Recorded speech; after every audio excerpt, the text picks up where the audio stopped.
Assalamu alayka ya Rasulullah. Assalamu alayka ya habibi. Assalamualaikum warahmatullahi wabarakatuh. A'udzu billahi minasyaitonir rajim. Bismillahirrahmanirrahim. Alhamdulillahi rabbil alamin.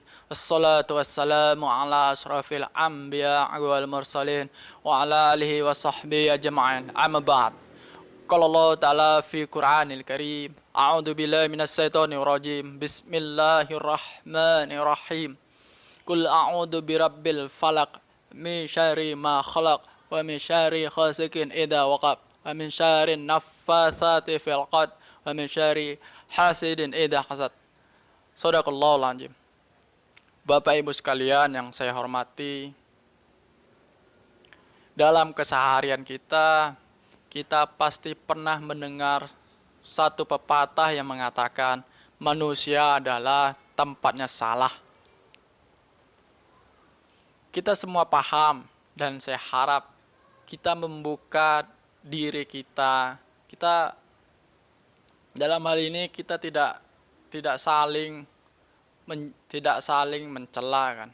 Kita hanya untuk mengintrospeksi diri kita masing-masing, Bapak Ibu sekalian.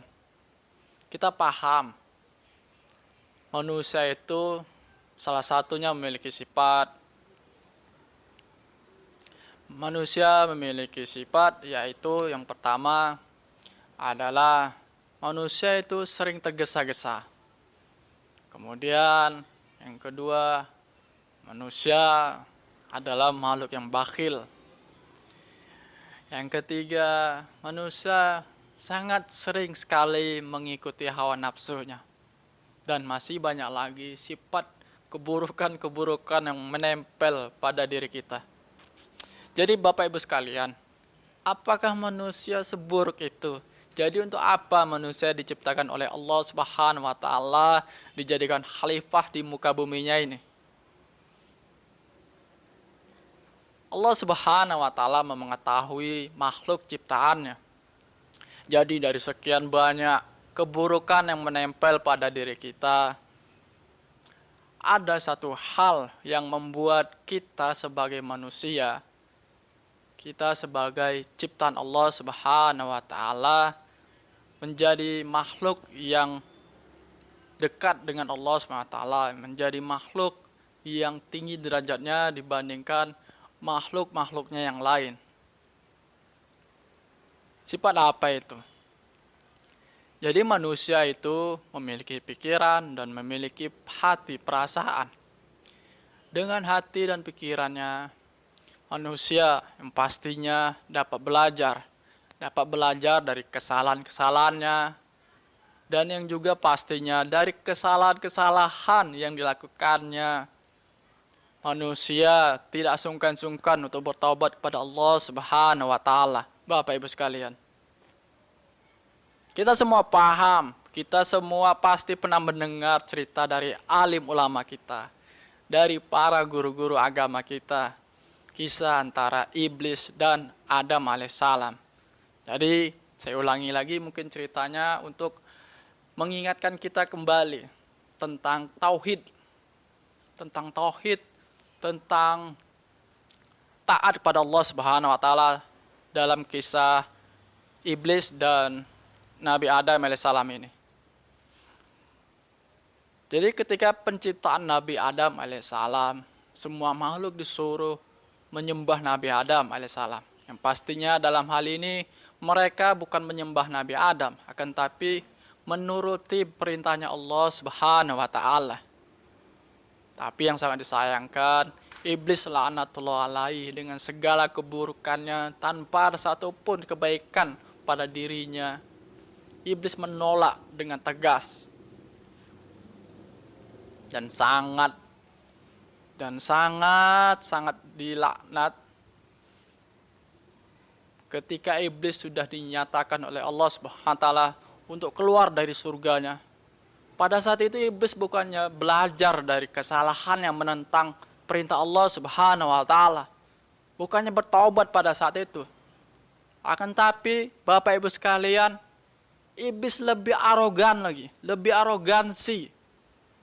Bahkan seakan-akan menentang Allah Subhanahu wa taala. Iblis meminta dipanjangkan umurnya sampai kiamat kelak untuk menyusahkan kita, untuk menyesatkan kita, untuk menarik kita ke neraka jahanam.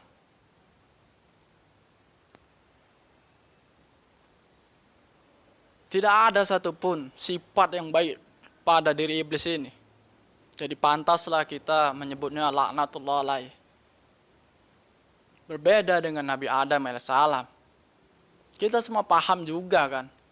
Kita semua pasti paham juga ketika Nabi Adam sempat tergoda oleh iblis.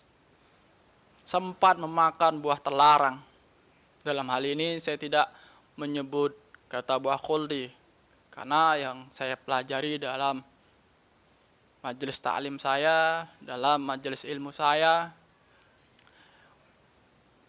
penyebutan nama khuldi ini termasuk ya perbedaan pendapat atau ikhtilaf gitu kan. Jadi di sini saya menyebutnya dengan buah terlarang gitu. Jadi pada saat itu Nabi Adam alaihissalam sempat tergoda oleh godaan iblis dan menentang perintah Allah Subhanahu wa taala. Akan tapi dengan sifat yang dimiliki manusia tersebut, Nabi Adam alaihissalam, Nabi Adam saat itu belajar dari kesalahannya dan langsung bertobat pada Allah Subhanahu wa taala. Itu kelebihan kita, Bapak Ibu sekalian. Dan juga apalagi kelebihan kita, seperti yang saya katakan di awal tadi, manusia itu memiliki akal pikiran, Bapak Ibu sekalian. Dengan akal pikirannya lah manusia menjadi khalifah, manusia lah yang paling berhak untuk mengelola buminya Allah Subhanahu wa taala ini. Kok begitu? Kan kita juga pernah mendengar dari guru-guru kita bahwasanya ketika seluruh makhluknya Allah termasuk malaikat disuruh menyembah Nabi Adam gitu kan. Semuanya taat pada Allah SWT, terkecuali iblis seperti saya katakan tadi di awal gitu. Akan tapi sebelum penciptaan Nabi Adam alaihissalam gitu kan, malaikat sempat bertanya kepada Allah Subhanahu wa taala, "Ya Allah, kenapa Engkau menciptakan makhluk yang nantinya membuat kerusakan di bumi yang telah Engkau ciptakan ini, yang akan menumpahkan darah di bumimu, ya Allah?" Malaikat bertanya pada Allah Subhanahu wa taala. Allah Maha mengetahui ciptaannya. Allah Maha mengetahui manusia yang diciptakan oleh Allah Subhanahu wa taala. Oleh pada saat itu, Assalamu alayka ya Rasulullah.